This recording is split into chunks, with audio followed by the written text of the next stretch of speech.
Bonjour à tous, soyez les bienvenus. Nous sommes vraiment heureux de vous accueillir si nombreux à Tours. Je suis Lucie Garcin, interne de médecine générale à Lyon, présidente de l'ISNAR-IMG, et j'ai l'immense honneur de déclarer le 20e congrès de l'ISNAR-IMG ouvert.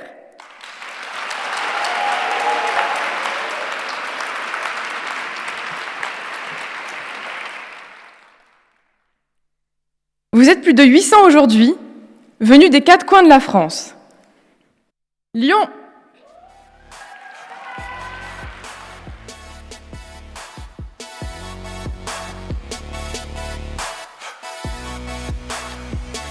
Amiens,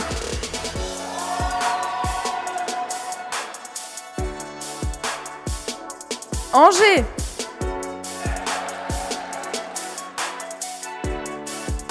Besançon,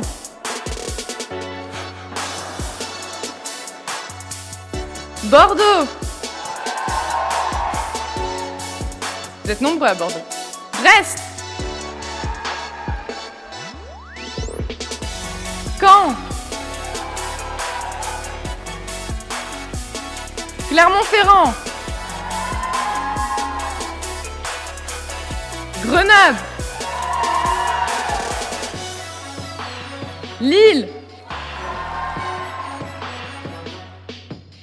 Limoges, Nancy, Nantes, Océan Indien, Poitiers, Rennes, Rouen, Saint-Étienne, Strasbourg, Toulouse et surtout Tours.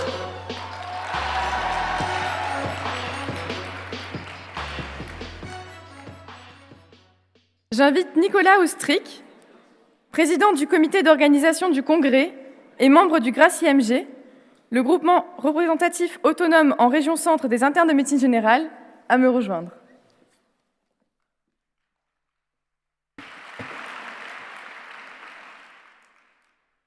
Chers internes, chers congressistes, bienvenue à ce 20e congrès des internes de médecine générale. J'ai le plaisir de vous accueillir aujourd'hui en ce palais des congrès de Tours. Je suis Nicolas Oustric, le référent de l'organisation de ce congrès. C'est à la faculté de Tours que j'ai fait mes études de médecine. Je suis désormais remplaçant près de Chartres. On peut considérer que je suis encore interne car je ne suis pas encore thésé ni diplômé. Merci d'être venus aussi nombreux de toute la France. J'espère que vous êtes bien réveillés ce matin après le café, car ces 2 jours vont être intenses. Vous allez pouvoir interroger votre formation, dessiner vos pratiques d'aujourd'hui et de demain, réfléchir à l'évolution de votre profession. Cet événement est pour nous tous ici un temps de rencontre et d'échange propice pour tisser des liens. Ce congrès est organisé par les internes de médecine générale pour les internes de médecine générale. L'association locale de la région centre, le GRACE-IMG, a été vraiment bien épaulée par des volontaires d'autres villes. C'est un total de 40 bénévoles, une équipe, qui vous permet aujourd'hui d'avoir ce congrès et de ces conditions d'accueil. Nous pouvons les remercier chaleureusement.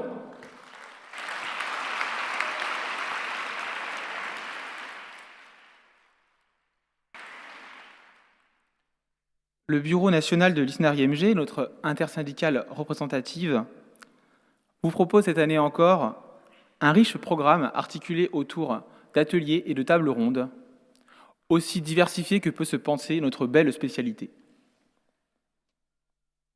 Pour cela, je vous demande d'ores et déjà de leur adresser un tonnerre d'applaudissements.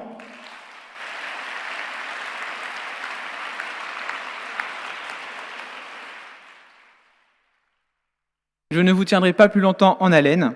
Profitez, découvrez, échangez, tissez des liens. Excellent congrès à toutes et à tous.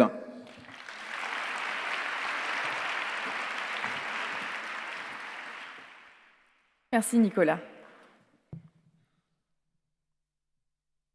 Madame la ministre des Solidarités et de la Santé, Mesdames, Messieurs les parlementaires, Monsieur le Président du Conseil régional Centre-Val de Loire, Madame la Préfète, Monsieur le Président du Conseil national de l'Ordre des médecins, Monsieur le Président du Collège national des généralistes enseignants, Monsieur le Vice-président du Collège national des généralistes enseignants, Madame la vice-présidente de l'URPS Médecins libéraux de la région Centre,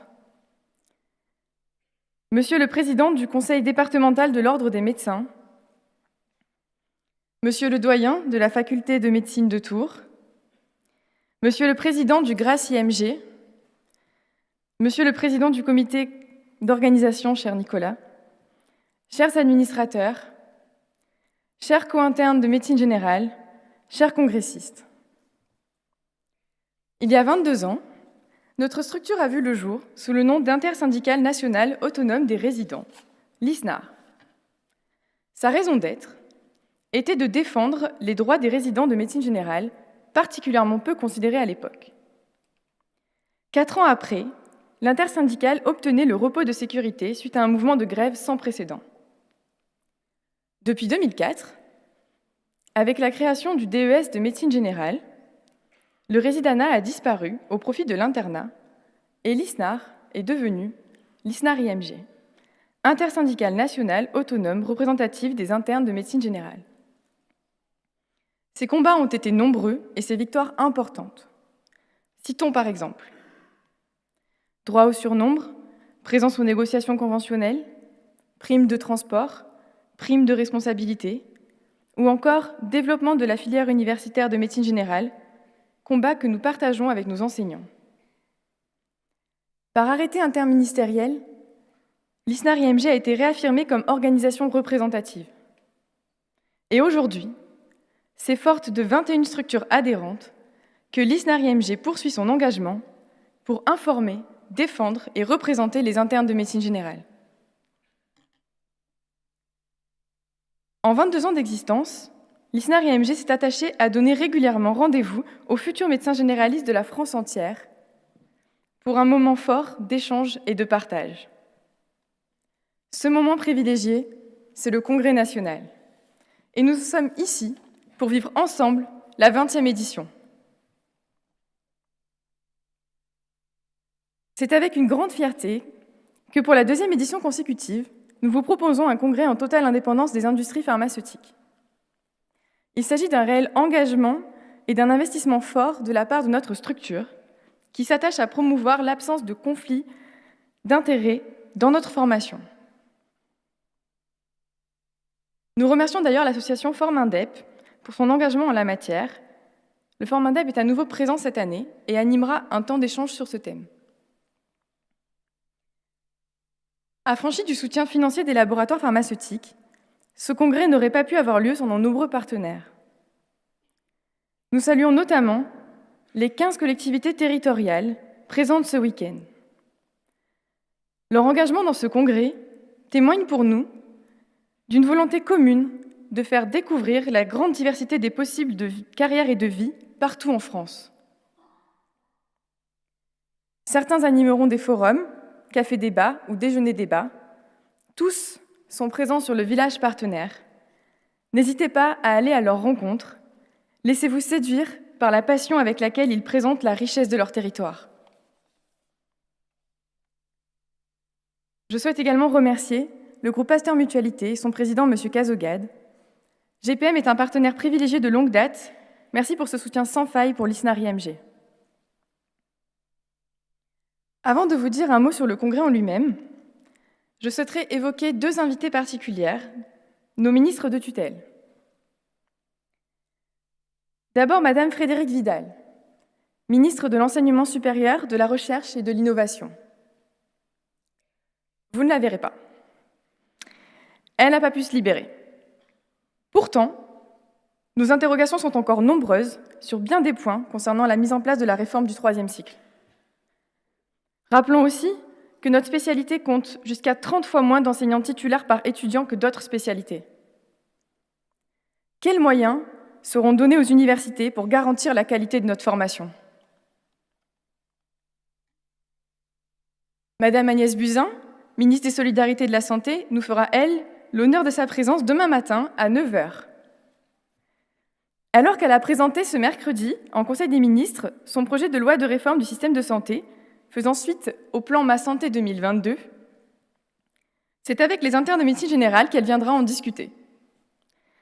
Après une allocution en plénière, elle échangera directement avec les administrateurs de l'ISNAR-IMG, qui représentent chacune des subdivisions membres. C'est un témoignage de notre légitimité. Légitimité dont nous n'avons pas à douter, non seulement parce que nous sommes les médecins de demain, mais aussi parce que nous sommes dès aujourd'hui un maillon essentiel de notre système de santé. Cette reconnaissance compte concrètement. Prenons l'exemple de la question des zones médicalement sous-denses. Nous portons depuis de nombreuses années des solutions concrètes, efficaces et rapides à mettre en œuvre. Elles reposent sur la découverte des territoires. Augmentation du nombre de maîtres de stage des universités et donc des stages en zone sous-dense, facilitation de transport et d'hébergement, accompagnement à l'installation, accompagnement de la famille, travail pour le ou la conjointe, par exemple. Nombre de nos partenaires ici présents peuvent témoigner de l'intérêt d'un engagement collectif en ce sens. Dans cette même dynamique, que nous avons établi avec l'ANEMF et l'ISNI la charte des hébergements territoriaux des étudiants en santé. Nous avons la volonté d'œuvrer pour la mise en place de raisins de soins ancrés dans les territoires, en lien avec les autres professionnels de santé et centrés sur l'intérêt des patients. C'était une évidence pour nous de placer la 20e édition du Congrès national des internes de médecine générale sous le thème du lien. Oui, jeunes médecins, tissons des liens. Parce que des liens, nous en avons besoin pour assurer au mieux nos missions de soins. L'actualité du monde de la santé en est riche d'exemples. Un des premiers liens qui vient à l'esprit en évoquant le médecin généraliste, évidemment après celui qui le lie au patient, c'est celui qu'il tisse avec les autres soignants au quotidien. Nous sommes convaincus de l'intérêt d'un travail en interprofessionnalité. Nous travaillons depuis longtemps déjà en partenariat avec les autres structures jeunes de professionnels de santé. Et j'en remercie d'ailleurs leurs représentants présents à ce congrès. L'interprofessionnalité, véritable culture de la coopération, en plein développement, est aussi un moyen de mieux répondre aux nouveaux besoins de santé. Ce sera d'ailleurs le sujet des 2 tables rondes organisées pendant ce congrès. L'une portera sur la réalité de l'interprofessionnalité dans nos pratiques quotidiennes, l'autre l'abordera sous l'angle de la prévention. Mais tisser des liens, c'est aussi développer ses connaissances, accueillir la diversité des pratiques en médecine générale, expériences à l'international, faire reculer les préjugés sur la sexualité. Ces thèmes seront abordés dans les différents ateliers. Et comment parler de réseau sans se questionner à propos d'Internet ? La grande toile révolutionne les pratiques, créant de nouvelles problématiques, notamment en matière de sécurité des données de santé. Un atelier lui sera dédié. Le congrès sera aussi ponctué de 3 flashs actualités, permettant d'échanger autour de sujets brûlants. Je l'ai évoqué, la notion d'accompagnement à l'installation est primordiale. Notre enquête sur le CESP, contrat d'engagement de service public, dont les résultats feront l'objet d'un flash actualité cet après-midi, le montre. Depuis 2004, et la création de la filière universitaire pour la médecine générale, la recherche en soins de premier recours ambulatoire se développe. S'y engager nécessite aussi de créer d'autres types de liens. C'est en tout cas un autre moyen d'améliorer la santé de nos patients. L'année recherche est pour cela une façon exceptionnelle d'y prendre goût, et elle fera l'objet d'une présentation demain matin. Nous avons tous choisi une très belle spécialité, la plus belle, qui nous ouvre à tous de larges perspectives d'exercice et de carrière. Ce visage pluriel de la médecine générale est voulu avec la réforme du 3e cycle, via les formations complémentaires que sont les formations spécialisées transversales, qui tardent à se concrétiser. Nous vous en présenterons les modalités pratiques dans la matinée. Un dernier flash actualité, annonçant les résultats de notre enquête nationale sur les conditions de travail des internes, aura lieu ce matin. Cette grande enquête, interrogeant plus de 1000 internes, a permis d'établir un état des lieux précis que nous allons vous présenter. Une qualité de vie correcte au travail pour les soignants est nécessaire pour assurer à nos patients des soins de qualité en toute sécurité. L'ISNAR-IMG a toujours eu à cœur de promouvoir les travaux originaux mettant en valeur la médecine générale. C'est l'intérêt du prix Alexandre Varnet, qui a récompensé par exemple Baptiste Beaulieu pour son blog Alors voilà, ou encore l'an dernier Florent Tronel pour le site ECG Click. Cette année, nous aurons le plaisir d'accueillir le professeur Saint-Lary, vice-président du Collège national des généralistes enseignants, collège académique, qui présidera le jury. Et parce que les liens de demain ne peuvent se construire sans comprendre ceux d'hier, nous avons saisi l'occasion de ce 20e congrès pour vous proposer une série de posters faisant la rétrospective des différents congrès de l'ISNAR-IMG et de l'historique de la structure. Ils sont affichés au village des partenaires, que je vous invite à nouveau à aller visiter. Enfin, pendant ces 2 jours, vous pouvez retrouver l'intégralité des guides et recueils de propositions sur notre stand. N'hésitez pas à venir nous y retrouver. Nous serons ravis d'échanger avec vous et de répondre à vos questions. N'hésitez pas à suivre et commenter cette 20e édition sur les réseaux sociaux, notamment via le hashtag #CongrèsIMG. Parce que dans notre métier, peut-être plus qu'ailleurs, il y a des hauts, des bas, des tonnes de débats et des idéaux. Nous espérons pouvoir profiter de ces 2 jours pour se rencontrer, échanger et débattre. C'est ça l'ambition de notre congrès. Oui, jeunes médecins, tissons des liens. Je vous souhaite un excellent congrès à tous.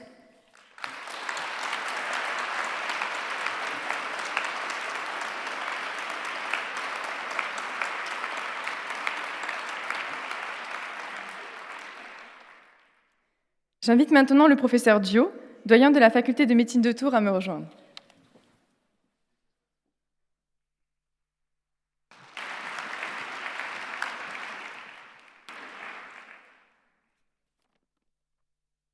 Madame la Présidente, chère Lucie, vous avez cité toutes les qualités et dignités présentes dans cette salle, donc je ne vais pas les reprendre, vous avez fait ça avec un grand professionnalisme. Permettez-moi quand même de citer le nom de Nicolas, le président de Grasse IMG, parce qu'il a investi avec son équipe de façon très très importante pour la préparation de ce congrès, et je voulais le saluer.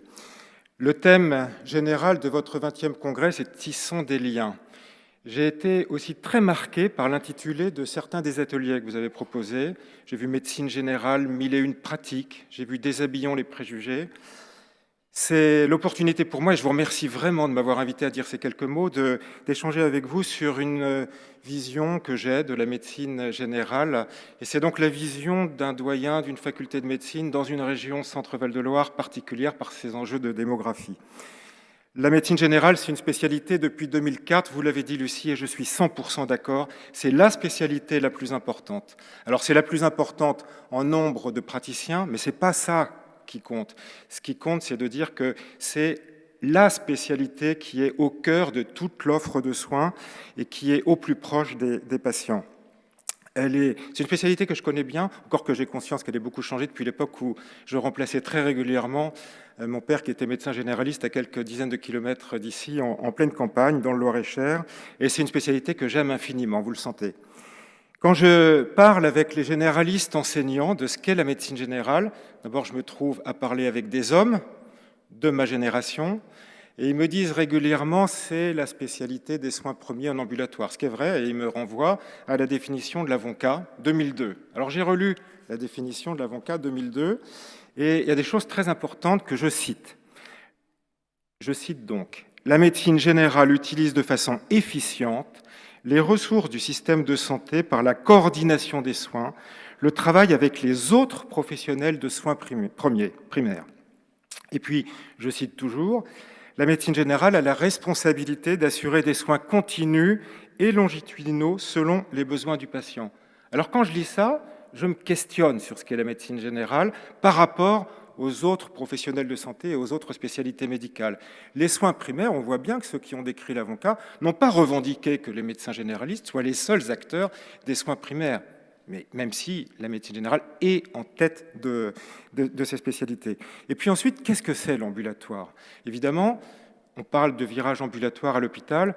L'hôpital n'est plus exactement le même que celui dans lequel les gens de ma génération ont appris comme site d'apprentissage exclusif leur métier. Ça n'est plus ça.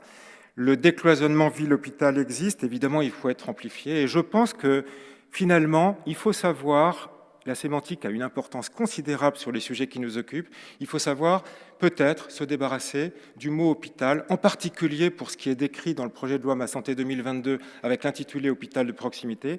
Je pense qu'il faudrait changer l'intitulé et plutôt appeler ça établissement communautaire de proximité. Vous allez comprendre pourquoi. En France, aujourd'hui, il y a 102 000 médecins généralistes. Chiffre important.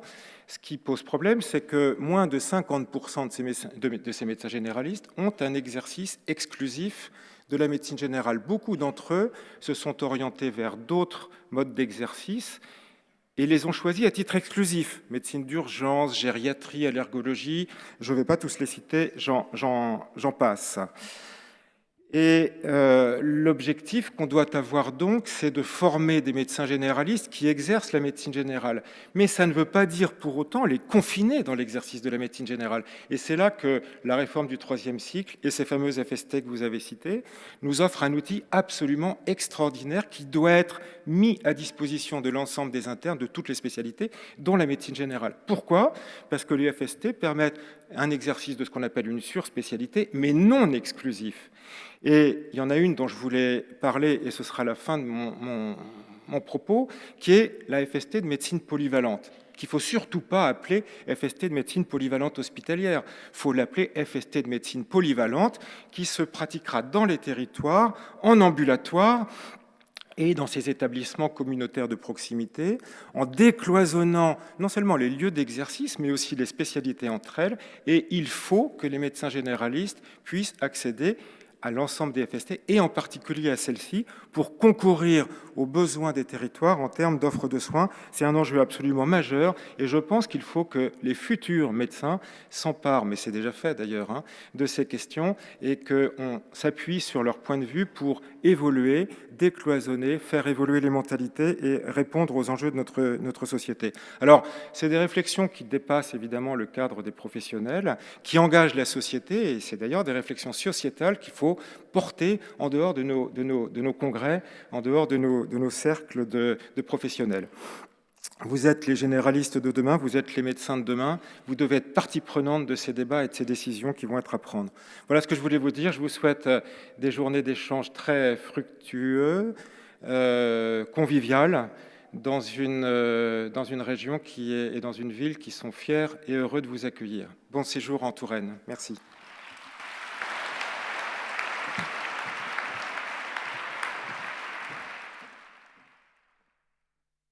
Merci, professeur. Je suis ravie d'accueillir Monsieur François Bonneau, président du Conseil régional Centre-Val de Loire.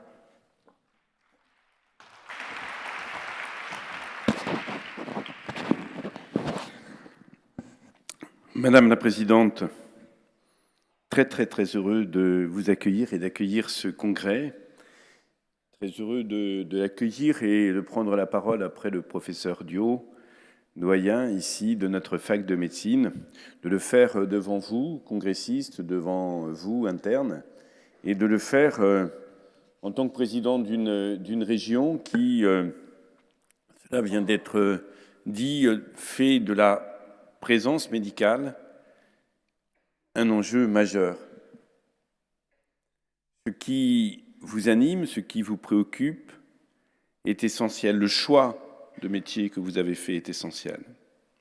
C'est un choix de métier qui est à la convergence de la science, qui est à la convergence, j'en suis persuadé, d'une éthique individuelle et collective, qui est à la convergence d'un engagement personnel. Ce qui vous anime, les valeurs que vous portez, sont à l'évidence au cœur même d'un enjeu de société majeur.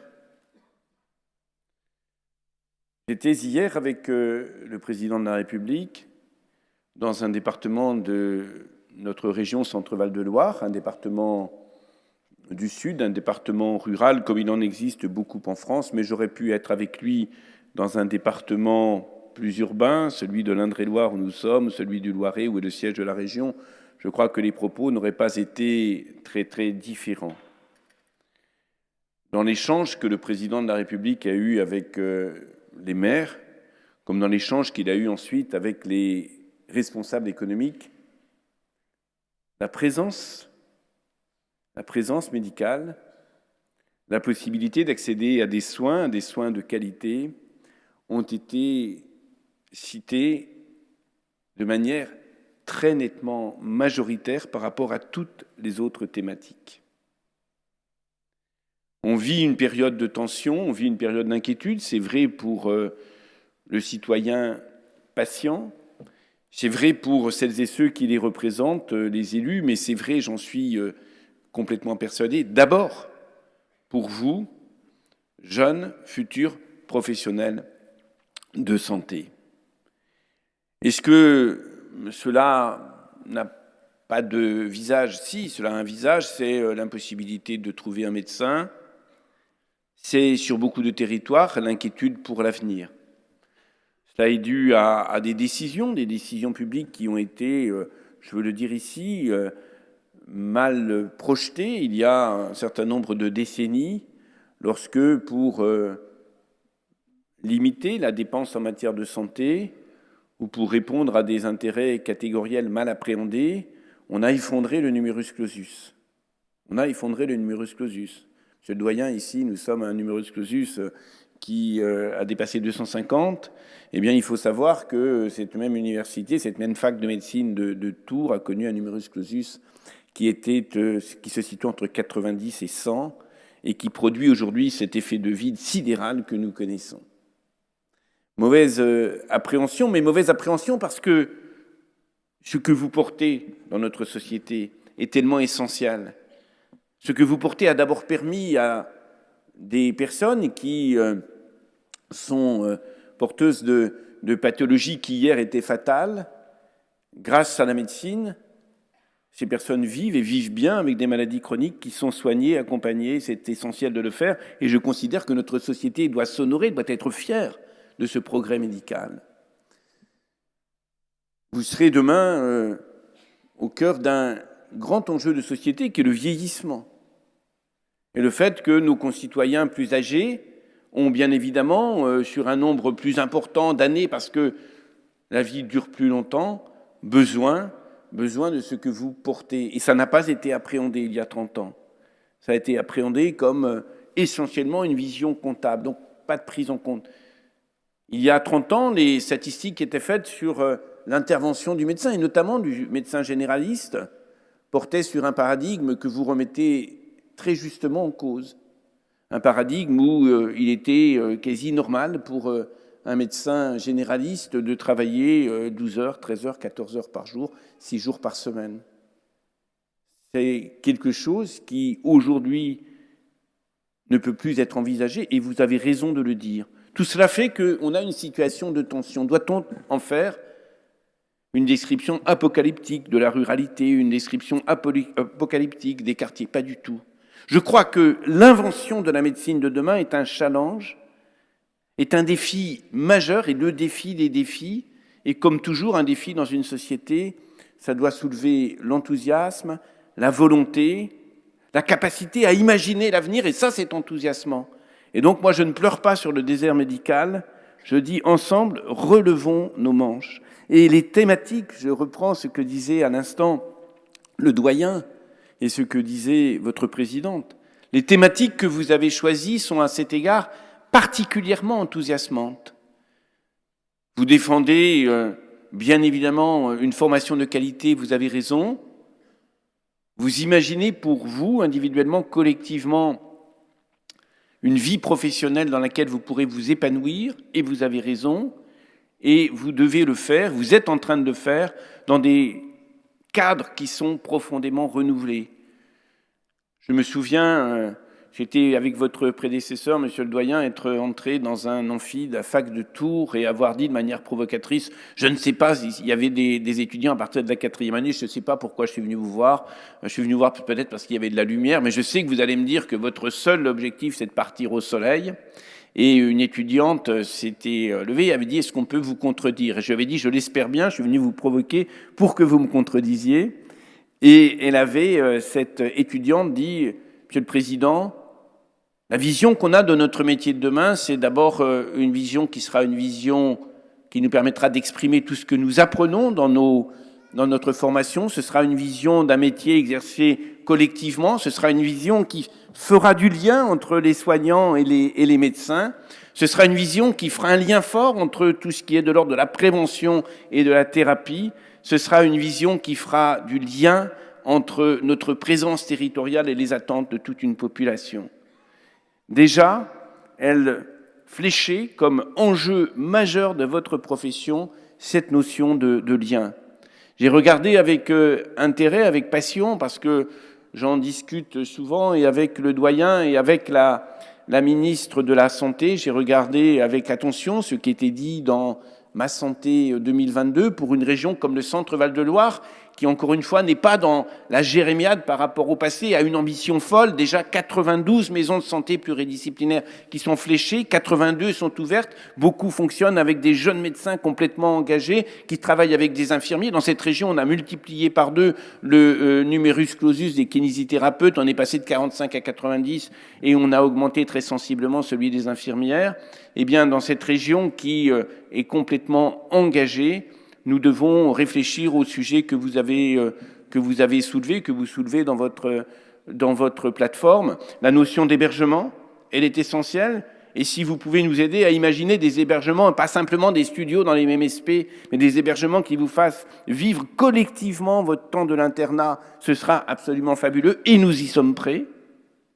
Si vous pouvez nous aider à penser ce problème du conjoint, de la conjointe, parce qu'il est central, et notamment dans la ruralité, il est légitime que de jeunes qui s'installent aient envie de vivre une vie de couple qui soit à peu près harmonieuse et qui allie la vie personnelle et le travail.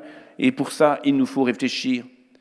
Nous sommes prêts également, je parlais de concentration de l'offre, pour qu'il y ait la qualité, pour que votre exercice professionnel soit là où il doit être.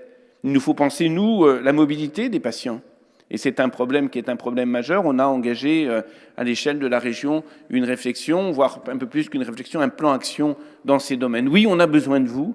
On a besoin de vous parce que vous êtes l'imaginaire d'aujourd'hui qui fera la réalité de demain. On a besoin de vous parce que vous venez avec votre enthousiasme, avec vos valeurs, votre éthique. Et tout cela, je crois, peut nous permettre ensemble, médecins, collectivités des soignants et territoires, de porter quelque chose qui sera fabuleux, une capacité à répondre à l'attente de nos concitoyens dans un domaine qui est celui de la vie. Merci de votre attention.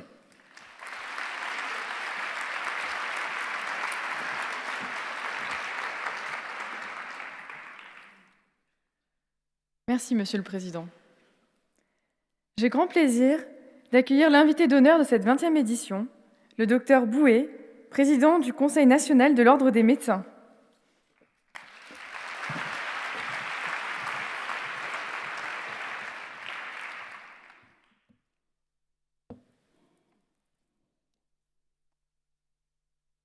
Madame la Présidente, chère Lucie, Monsieur le Président, Mesdames et Messieurs, et je ferai comme le Président, je me retrancherai derrière tout ce que tu a pu présenter, pour ne pas citer toutes les fonctions et toutes les personnalités qui sont parmi nous, mais que je remercie d'être présents à vos côtés.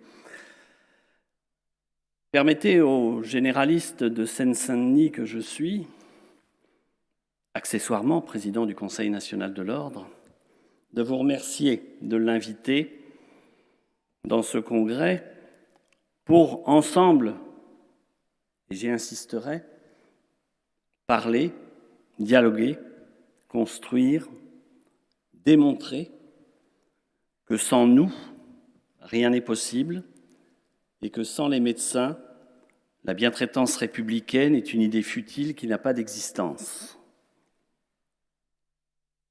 Parlons de nous, puisque finalement, on semble vouloir parler pour nous. Parlons de nous parce que, tous ensemble, jeunes, moins jeunes, beaucoup moins jeunes, il n'y a pas de médecins d'hier ou de médecins de demain, il n'y a que des acteurs engagés dans le système de santé et vous en êtes, comme tous les autres acteurs, des piliers fondamentaux. Il n'y a pas de médecins en exercice et d'étudiants, il n'y a que des hommes et des femmes qui, par un choix volontaire, dans un parcours difficile, dans une obstination déraisonnable quelquefois, veulent être au service des autres et veulent exercer leur engagement pour un meilleur être de l'ensemble de la société. Vous êtes, nous sommes, aujourd'hui, généralistes. C'est un combat que ma génération a mené pour qu'elle soit au cœur du système de santé, pour qu'elle soit reconnue comme une entité spécifique, comme une merveilleuse capacité de coordonner, d'assurer le suivi d'un parcours de soins. Et je sais que vous en êtes les uns et les autres profondément imprégnés et que vous reprenez avec toute la volonté et toute l'efficacité voulue les valeurs qu'ensemble nous portons tous. Alors l'ordre, oui l'ordre, cette obscure, cette incomprise institution, eh bien l'ordre dit « parlons ensemble de notre profession et de notre engagement ». Nous sommes et nous avons appris à dialoguer ensemble. Ça n'était pas évident. Ça n'était pas évident parce que, du haut de nos certitudes, nous, médecins installés, avions tendance à considérer que l'exemplarité de notre exercice devait nous rendre, sinon condescendants, du moins vous écouter avec bienveillance. Et puis finalement, nous avons compris que l'écoute, c'est avant toute chose le dialogue, c'est avant toute chose apprendre et comprendre. Et je crois que grâce à tous ceux qui vous ont précédé, Madame la Présidente, à la présidence de l'ISNAR, nous avons su construire ensemble les bases d'un dialogue, d'une confrontation intellectuelle qui n'est pas conflictuelle, mais au contraire constructive. Et que grâce à ce dialogue que nous menons ensemble depuis maintenant plusieurs années, nous avons nous aussi appris beaucoup de choses. Et l'apprenant, nous sommes mieux à même de pouvoir en défendre les principes. Je ne rappellerai que 2 actions que nous avons menées et que nous menons. La souffrance. La souffrance, nous l'avons investiguée ensemble. Nous avons toutes les structures de jeunes professionnels et l'Ordre des médecins conduit une enquête qui aujourd'hui fait référence par rapport à cette question. L'installation. Nous sommes en train ensemble de conduire une enquête majeure. Plus de 20 000 d'entre vous ont déjà répondu. Nul autre que nous, ensemble, n'avons pu construire une telle enquête. Et au lieu de dire, comme certains au niveau politique l'ont dit, les jeunes nous disent, eh bien non, nous ne parlons pas pour les jeunes, ce sont les jeunes qui vont nous dire et qui vont nous permettre de le reproduire. Dialoguer, c'est converger, c'est diverger. C'est le principe même du dialogue. Si nous ne sommes pas prêts à l'accepter, nous n'avons pas à l'entamer. Et Dieu sait que nous convergeons et que nous divergeons, mais finalement nous dialoguons et nous construisons. Et nous allons réussir. Nous allons réussir ensemble à relever ce défi. Et je rends hommage à Monsieur le Président du Conseil régional parce que si tous les acteurs politiques avaient cette vision, nous avancerions à grands pas.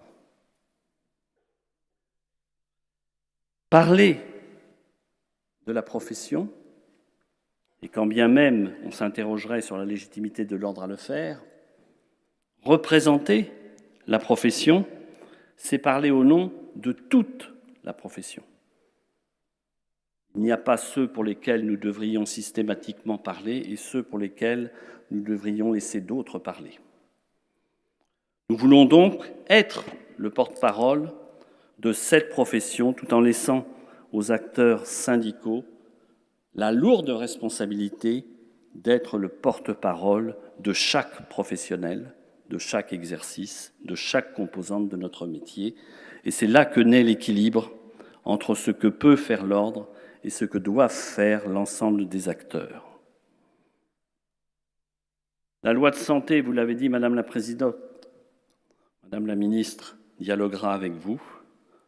Vous savez combien cette loi de santé, pour nous, est essentielle, combien la réussite de la transformation du système de santé est fondamentale, mais il ne suffit pas de regarder dans le bon sens pour être exonéré de la responsabilité de ce qui y est écrit. Et nous rappellerons en permanence, et dès aujourd'hui, que lorsqu'une loi est mal écrite, lorsqu'une loi débouche sur des écritures complémentaires auxquelles nous ne sommes pas sûrs de pouvoir être en permanence associés, forcément, elle suscite inquiétude légitime de ceux et celles qui en seront les acteurs. Et je le dis aujourd'hui, mais je sais que vous saurez le redire demain, il est de la responsabilité politique de ne pas avoir peur du débat, il est de la responsabilité politique de laisser le débat se dérouler, et nous sommes, comme beaucoup d'autres, très soucieux du fait que l'ordonnance édictée par le gouvernement ne peut pas se substituer à un débat parlementaire riche et complet. Nous le disons, nous le rappellerons, la loi peut et doit être améliorée, et pour qu'elle le soit, il faut que chacun d'entre nous puisse y retrouver ce qu'il y a tant et puisse le rendre possible dans les usages et dans la réalité. Il y a dans cette loi des choses fondamentales. Et là encore, je ferai référence à ce que disait Monsieur le Président du Conseil régional. Nous savons aujourd'hui que le défi va être le défi de l'accès aux soins, de la coopération et de la coordination. Mais il ne peut pas être un défi résolu branche par branche, exercice par exercice, métier par métier. Il ne peut être qu'un défi collectif réalisé avec, pour toutes les composantes de notre exercice professionnel. Et à ce sens, le dispositif législatif proposé demande à être amélioré, demande à être précisé, car nous devons savoir dans quelles conditions vous et moi exercerons le métier qui est le nôtre et la responsabilité qui est la nôtre. Et puis on ne peut pas aujourd'hui édicter la loi sans rappeler le grand principe solidaire, dont nous sommes, de par notre spécialité particulière, un des garants fondamentaux. L'accès aux soins, la sécurité dans les soins, la qualité dans les soins sont des principes fondamentaux qui sont garantis par une solidarité nationale. Et vous savez combien aujourd'hui cette solidarité nationale peut être remise en cause, tant elle est attendue et espérée par l'ensemble de nos concitoyens, tant elle est attendue et espérée par l'ensemble des acteurs de notre République. Il serait bon que le dispositif législatif le rappelât de façon claire, de façon forte, pour que nous n'ayons pas à nous poser la question de ce que le numérique pourrait ouvrir comme espace de rupture de cette solidarité. Le numérique est un outil extraordinaire, il ne doit pas être un facteur de fracture sociale. Nous sommes tous ensemble garants de cette capacité de l'État à vivre cette solidarité, à vivre cette sécurité attendue par nos concitoyens.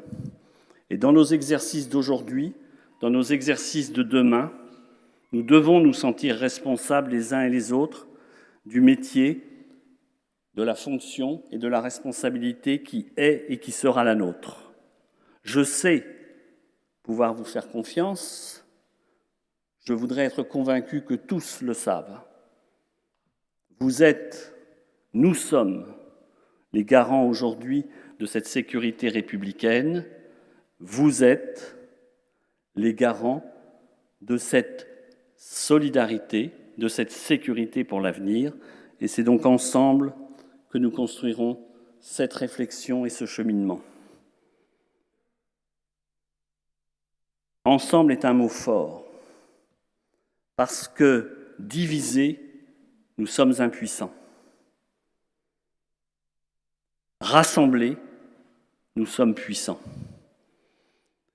Et ce congrès et cette histoire commune que nous avons construit depuis maintenant de longues années, cette identification d'une spécialité que nous avons construite depuis des décennies, nous qui étions finalement ceux qui n'étaient que le résultat de l'échec à l'internat, sont devenus le résultat de la reconnaissance d'une spécificité, d'une réalité qui est que l'exercice de la médecine générale est ce qui garantira l'accès aux soins et l'équilibre de la population dans l'avenir.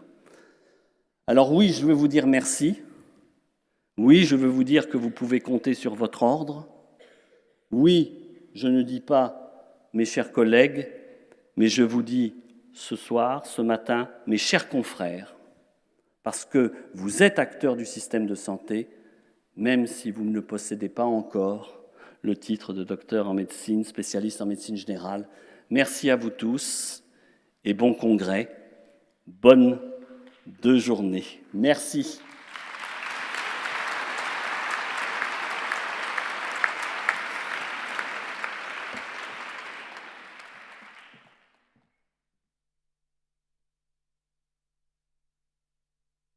Merci beaucoup.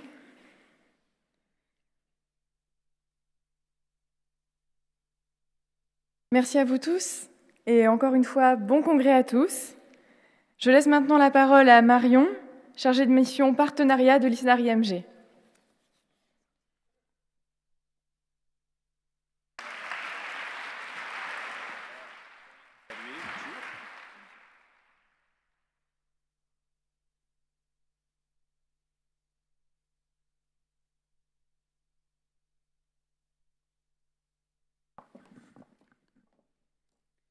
Bonjour à tous, je suis Marion Delzard, chargée de mission partenariat au sein de l'ISNAR-IMG.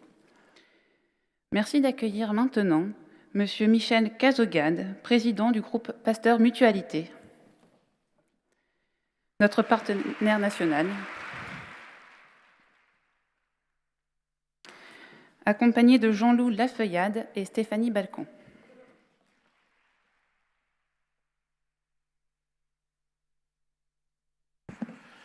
Madame la Présidente, Messieurs et Mesdames les personnalités, mes chers confrères, futurs confrères et chers collègues, car je sais qu'il y a dans la salle aussi des professionnels de santé non médecins et qui, bien entendu, sont ici pour profiter d'un moment de partage dans la mesure où les enjeux en matière de santé sont bien entendu aujourd'hui partagés.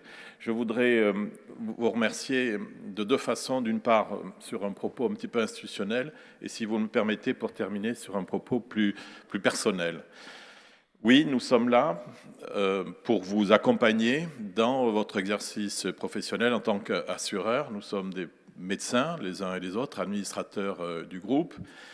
Et nous sommes très attentifs à ce que deviendra ce système de santé avec ces transformations. Et nous sommes, nous, tout à fait disposés à accompagner cette transformation du système de santé du mieux possible. Il y a bien entendu des enjeux assurantiels à travers les nouvelles structures qui seront mises en place, les communautés professionnelles, les établissements de proximité, les partages de compétences avec des collègues non médecins, mais complètement inscrits dans les enjeux. Et donc nous devons être attentifs à ce que vous direz, à la façon dont vous le vivrez, notamment les médecins généralistes, car vous représentez bien entendu le cœur du réacteur de ce nouveau système de santé. C'est pas le fait que le médecin généraliste soit au centre du dispositif, c'est pas nouveau. C'est l'histoire de la médecine qui lorsqu'on la regarde, nous le confirme. Depuis les prêtres médecins sous le temps d'Hippocrate dans les cités antiques jusqu'à aujourd'hui, c'est le médecin généraliste qui assure cette transversalité qui est absolument obligatoire. Les maladies, notamment, évoluent. On rentre dans des systèmes extrêmement chroniques avec des polypathologies et seul le médecin généraliste peut assurer la transversalité des parcours de soins et permettre l'intervention de chaque expert au niveau et au moment où il est nécessaire qu'il intervienne. Donc nous accompagnons tout ça en matière, bien entendu, de sécurisation de parcours personnels ou de parcours professionnels à travers donc la complémentaire santé, à travers la prévoyance, à travers la responsabilité civile professionnelle, c'est extrêmement important, à partager aujourd'hui avec d'autres, à travers l'exigence d'assurer un futur pour chacun d'entre vous, c'est-à-dire le fait de mettre en place des stratégies de gestion de patrimoine et notamment s'inscrire dans des sécurités par rapport à la dépendance plus tard, ce qui doit être fait très tôt de manière à ce que les investissements modestes sur la durée deviennent exploitables plus tard et certainement les rémunérations que vous méritez et qui vous seront proposées vous permettront de vous inscrire dans ces stratégies-là. Nous avons avec votre association une relation de partenariat qui est ancienne, hein, votre présidente l'a souligné, nous y sommes extrêmement sensibles. Bien entendu, il y a une dimension budgétaire. Chacun d'entre nous avons ce que nous pouvons appeler des business plans et nous devons, bien entendu, assurer à la fois nos frais et puis notre vie ordinaire. Et donc, il y a un débat là-dessus. Il faut que cet accompagnement budgétaire soit à la fois, comment dirais-je, justifié, qu'il soit utile, qu'il soit nécessaire, qu'il soit bien utilisé et qu'il soit équitable. Mais ce n'est pas ça qui m'intéresse. Ce qui, moi, m'intéresse en tant que président, c'est cette relation personnelle que nous pouvons avoir entre médecins, entre confrères, pour faire en sorte que votre exercice soit le plus performant, c'est-à-dire qu'il y ait à la fois du bien-faire dans l'exercice professionnel, en même temps du bien-être dans le comportement, dans le vécu de chacun d'entre vous. Et là, nous pouvons travailler avec vous, et c'est ce que nous faisons depuis plusieurs années, depuis des générations d'ailleurs, de manière à travailler sur des systèmes de prévention. Nous sommes tout à fait, et le président du Conseil de l'Ordre l'a souligné, nous sommes percutés par cette notion de souffrance professionnelle dans l'exercice que certains d'entre vous ont, et nous travaillons aujourd'hui sur un dispositif de prévention en copiant ce qui a été fait au Canada avec le programme d'aide médicale des médecins du Québec qui envisage les choses de façon un peu différente et nous sommes en train de travailler avec eux et ensuite nous rejoindrons toutes les associations et notamment le Conseil national de l'ordre qui pilote ce dispositif de prévention pour apporter une contribution supplémentaire dans un cadre qui sera un peu original mais sur lequel nous consacrons beaucoup d'énergie. Aussi, nous travaillons sur d'autres objectifs de prévention comme l'activité physique en étant fondateur d'une association qui s'appelle la France en forme et qui a pour but de récupérer l'héritage des Jeux olympiques 2024 pour faire en sorte que les citoyens, bien entendu, s'inscrivent dans des stratégies d'activité physique et vous serez le témoin du fait qu'il y a une dégradation importante, notamment chez les jeunes, de cette aptitude à l'activité physique qui a des conséquences sur le plan médical qui sont importantes et que nous devons aujourd'hui ensemble inverser. Nous travaillons aussi sur des sujets comme le cancer, dans le cadre notamment aussi de l'activité physique et de la prévention. Voilà ces valeurs qui sont beaucoup plus importantes que les valeurs économiques et budgétaires avec lesquelles nous voulons travailler avec vous et ce que nous faisons déjà depuis plusieurs années. Et pour finir, parce que je sais que vous avez des sujets beaucoup plus importants à traiter que d'entendre le président d'un groupe, même s'il est médecin, le président d'un groupe assurantiel, il n'empêche que notre partenariat est aujourd'hui tout à fait pertinent. Je voudrais, si vous me le permettez, vous adresser un message tout à fait maintenant un peu plus personnel. Je suis président du groupe Pasteur Mutualité depuis 5 ans. J'abandonnerai ce poste dans quelques semaines, vers la mi-juin, parce que j'estime que la présidence d'un groupe comme le nôtre doit être portée par quelqu'un qui est en activité, de manière à ce qu'il puisse partager avec les confrères toutes les sensibilités. Je voulais à cette occasion vous remercier et profiter de cette tribune pour m'adresser à l'ensemble de la communauté des jeunes professionnels. Je voudrais vous remercier et remercier les différents bureaux de l'ISNAR-IMG de la relation qu'il a bien voulu avoir avec nous à travers les années de présidence et vous souhaiter à la fois vous assurer que le groupe Pasteur Mutualité, quel que soit son président ou sa présidente, sera toujours à vos côtés pour assurer à la fois le bien faire et le bien-être. Je vous remercie. Bon congrès.